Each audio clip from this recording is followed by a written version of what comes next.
C'è l'annuncio dell'assessore regionale alla formazione professionale Nelly Scilabra che lo IAL ormai ha i giorni contati, che il personale sarà trasferito alla CIAPI di Priolo. Qui ad Agrigento, ecco, come avete appreso questa notizia?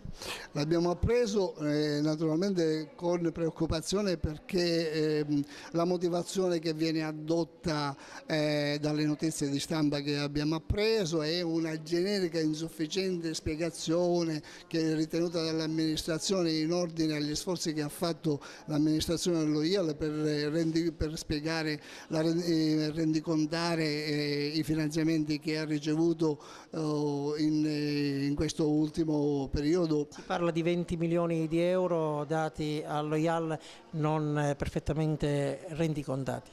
Beh, io non sono in grado di capire in questo momento a che cosa esattamente si riferisce. Evidentemente se ci sono delle irregolarità, secondo me l'amministrazione dovrebbe essere molto più precisa, perché il fatto che noi i lavoratori devono ricevere delle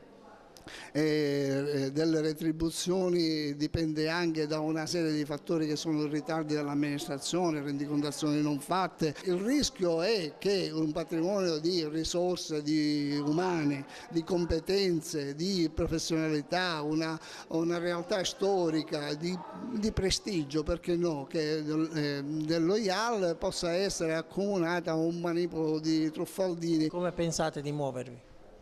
Intanto vedremo di capire meglio quali sono i passaggi che adesso si svolgeranno. Evidentemente noi porremo all'attenzione dell'opinione pubblica, e vi ringrazio per la vostra attenzione, che questi lavoratori vogliono fare un lavoro per loro ma anche per gli altri.